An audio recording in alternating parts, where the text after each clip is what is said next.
Ini contoh aplikasinya. Misalnya untuk kasus keadilan, konsep keadilan. Kalau di Derrida, keadilan itu enak didiskusikan, tapi dia tidak akan bisa kamu dapatkan. Kenapa? Dia tidak bisa diobjektivasi. Adil dan tidak adil itu sifatnya tidak eksak, sifatnya cair. Orang ngomong tentang keadilan kan biasanya ya tidak langsung.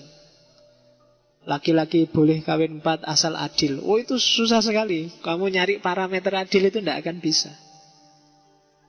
Termasuk keadilan untuk banyak hal. Adil pada orang miskin, adil pada anak. Itu barangnya sendiri nggak susah. Ada loh yang dikawin 4 dan nggak dikasih nafkah, tapi yo seneng aja, merasa adil aja. Tapi ada yang istrinya cuma 1, yo istrinya merasa iya, suaminya nggak adil, bisa, susah. Apalagi terus dalam prakteknya keadilan itu disandingkan dengan hukum. Aporia. Aporia itu kontradiksi antara hukum dan keadilan. Adanya hukum itu kan untuk mewujudkan keadilan. Padahal keadilan itu, hukum itu sifatnya eksak, pasti. Sementara keadilan itu sifatnya moral, cair, tidak pasti. Sesuatu yang pasti, tegas, tapi untuk tujuan yang tidak pasti, tidak tegas. Oh, itu rumit sudah. Itu yang disebut aporia, kontradiksi. Susah orang memaknainya kemudian. 20 tahun bagi Angelina Sonda itu adil apa enggak ya? Oh, itu kan bagi keluarganya Angelina Sonda enggak adil. Apa sih salahnya dia? Dia cuma anak buah, cuma ikut perintah, hukumannya sepanjang itu. Tapi bagi kita yang ben kapok. Masa uangnya rakyat kok dimakan? Saya yang rakyat aja nggak pernah makan segitu. Nah, ya kan? Kamu dasarmu kapok kalau keluarganya, dia kan cuma pion, dia bukan dalangnya, dia cuma. Jadi adil ndak adil itu juga ya agak susah melihatnya. Padahal kita nyari keadilan dengan dasar hukum. Sementara hukum itu eksak. Barang yang eksak masuk ke dunia tidak eksak. Barang yang partikular khusus masuk ke dunia yang sifatnya umum. Norma itu kan umum. Keadilan itu kan barang umum. Sementara hukum itu partikular khusus. Apalagi fakta hukum itu fakta yang positivistik. Pokoknya ada yang dipukuli ya urusan polisi gitu aja kan. Padahal mungkin yang mukuli itu pacarnya sendiri, dan itu konteksnya tidak kekerasan tapi kesayangan. Loh ya, susah kan kamu mikir.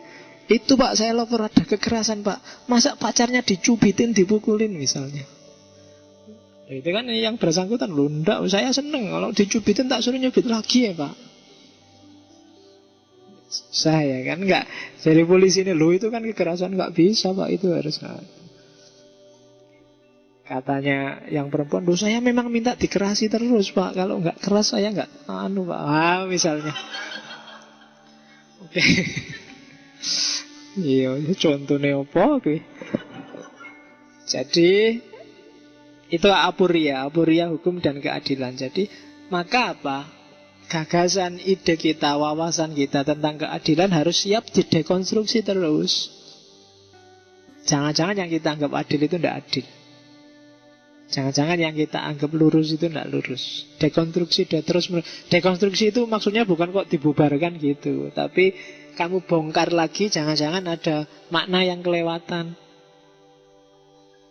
Jangan-jangan ada yang belum terungkap. Jangan-jangan misalnya kamu ada ibu-ibu yang digugat oleh anaknya 1 miliar itu, yang umur 90 tahun itu kan, yang tiap hari nangis di TV itu. Nah kan bagi kamu sangat tidak adil. Ya, dari sejauh fakta yang kamu tahu, memang itu sangat tidak adil. Tapi mungkin kalau dibongkar-bongkar lagi ada, kok ada ya anak sampai nekatnya kayak gitu. Jangan-jangan ada variabel lain yang belum terbaca. Maka dekonstruksi itu harus terus-terusan. Tidak bisa berhenti. Kebenaranmu hari ini juga harus siap. Bukan dibongkar, tapi diungkap semua alternatif maknanya. Jangan-jangan kamu keliru. Makanya orang disuruh belajar terus, nyari ilmu terus, nyari wawasan terus. Dalam rangka apa? Mendekonstruksi kebenaranmu yang selama ini kamu yakini. Mendekonstruksi bukan berarti menyingkirkan, tapi mendewasakan, mengungkap tarian makna yang selama ini nggak kamu baca. Itu dekonstruksi. Oke. Contoh lagi mesianisme. Ini contoh-contoh yang diambil oleh Derrida sendiri. Tentang Imam Mahdi, tentang Mesia, Kristus yang datang di akhir zaman. Ini juga barang yang konsepnya sifatnya abstrak, umum, tapi digunakan untuk hidup yang konkret dan nyata. Ini rumit. Setiap orang punya mimpi, kalau mimpinya nggak terpenuhi terus mengimpikan Imam Mahdi yang datang. Terus sehingga lahirlah orang-orang yang ngaku Mahdi atau orang-orang yang dianggap Mahdi. Tapi yang menerima ini, ya kelompoknya sendiri, yang lain nggak mau menerima. Kenapa? Karena memang konsepnya konsep abstrak, konsep yang sifatnya kualitatif, tidak nunjuk siapa besok yang jadi Imam Mahdi. Biasanya hanya nyebut sifat-sifatnya. Itu yang sehingga orang, kalau bukan kelompokku ya enggak. Begitu Lia Aminuddin ngomong aku adalah Imam Mahdi, pasti bukan, masa Imam Mahdi kayak gitu. Terus begitu ngomong, ya kan orang selalu begitu. Mirza Ghulam Ahmad ya masa selalu enggak, karena bukan kamu kan. Dan orang bisa gampang sekali nolak karena ya konsep-konsepnya nggak jelas, sifatnya cair. Dan ini maka gagasan apapun yang ada hubungannya dengan mesianisme kan harus kita dekonstruksi terus, jangan-jangan keliru. Dan ini rumitnya. Makanya kamu yakinlah bahwa misalnya ya Nabi Isa itu besok akhir zaman turun. Tapi saya nggak membayangkan seandainya Nabi Isa datang beneran terus bilang, aku Nabi Isa loh. Ayo, kira-kira apa yang terjadi dengan orang ini? Ya kan, mesti dianggap wah ini melecehkan agama lah, menghujat agama lah, nabi palsu lah. Kenapa ya? Karena sifatnya memang ideologi mesianisme itu sifatnya sangat cair. Meskipun itu Nabi Isa beneran, kamu pun tetap tidak bisa itu, mesti nabi bohongan itu, kamu mesti akan nganggap kayak gitu. Ya, mesianisme ada di semua tradisi, ada di semua agama. Saya baru punya naskah, cuma belum tak kasih penerbit, tentang Mahdi-Mahdi yang mengagetkan. Yang mengagetkan aja, yang tidak mengagetkan nggak tak sebut. Tapi yang skalanya universal. Ada catatan saya ada sekitar 6 apa 7. Ada Mahdinya orang Wahabi yang Ayman Al-Zawahiri itu, yang selama 2 minggu dia menduduki Masjidil Haram, kemudian membantai jamaah haji sampai 500 orang lebih, karena dia ngaku Imam Mahdi. Dan orang Arab nggak ngatasi untuk menaklukkan Ayman Al-Zawahiri. Di Mesir ada Sukri Mustafa dengan gerakan Takfir wal Hijrah yang berhasil membunuh Husain Al-Zahabi. Di Indonesia ada Diponegoro. Itu juga di antara kesuksesannya Pangeran Diponegoro karena klaim kemahdian. Karena dia ngaku sebagai Imam Mahdi, Khalifatullah Tanah Jawa.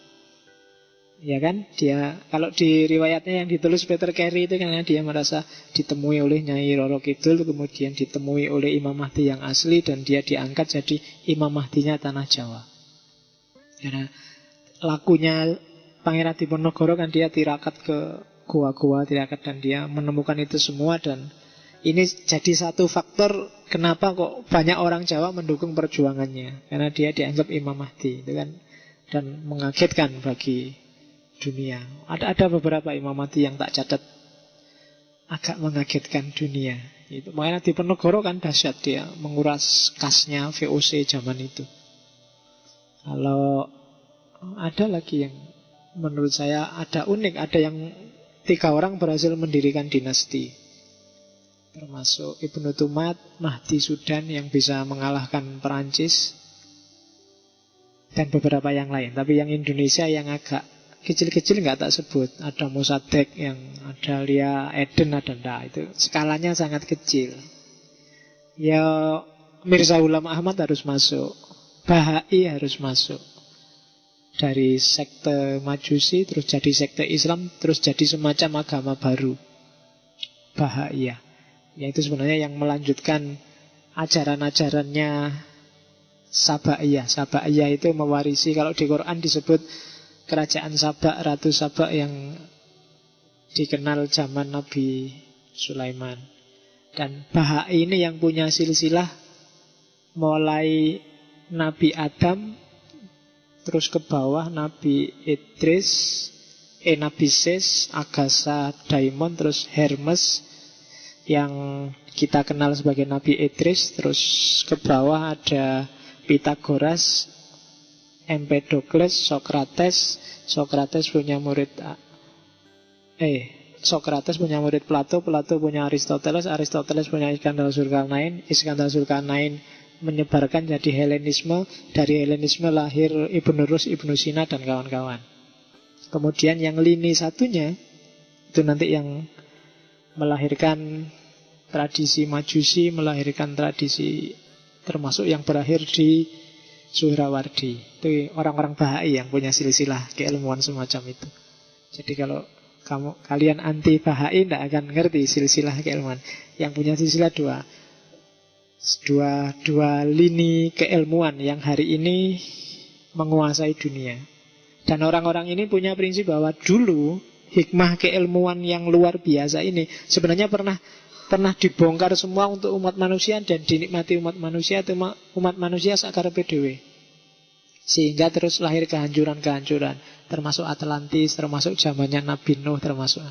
Sehingga hari ini itu khazanah keilmuan peradaban hikmah besar itu dikeluarkan sesuai kebutuhannya manusia. Itu pun kadang-kadang manusia jadi sakarepe dhewe. Jadi bagi mereka kita hari ini nggak lebih maju dari umat-umat kuno yang dulu.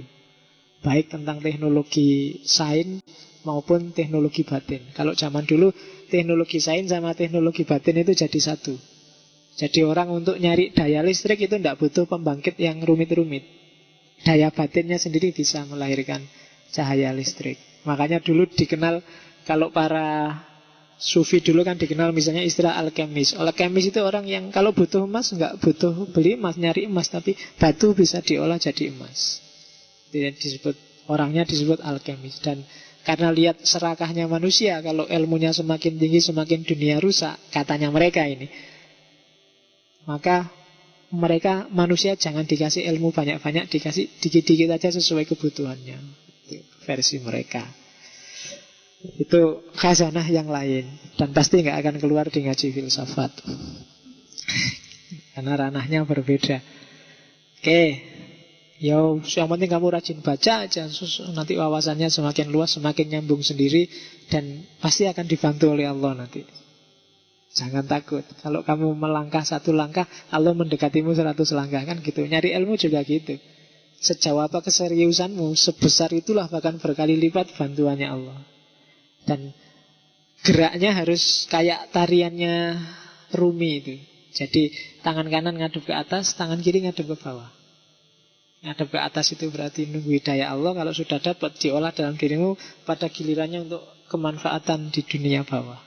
Maka kanan ke atas terus muter. Muter itu berproses. Muternya pasti berlawanan dengan jarum jam. Kenapa berlawanan dengan jarum jam? Karena geraknya harus vertikal. Kalau kamu sedang ngemur buka mur itu kan, ketika berlawanan dengan jarum jam itu kan murnya naik ke atas. Tapi kalau searah jarum jam, murmu semakin ke bawah. Maka biar kamu vertikal, disuruh muter berlawanan dengan jarum jam. Wow, itu kapan-kapan ya kalau levelmu sudah nyampe. Itu filsafat lini. Hari ini kita sebenarnya belajar filsafat sisi kiri kalau di Bahai. Jadi filsafat yang cenderung ke akal, rasio. Tapi ada lini kanan, termasuk yang kemarin nyampainya di Suhrawardi. Sebenarnya masih banyak tokoh-tokoh besar lini kanan, khususnya dari tradisi filsafat timur. Ya beberapa nanti kita ungkap kalau sudah masuk sesi filsafat timur.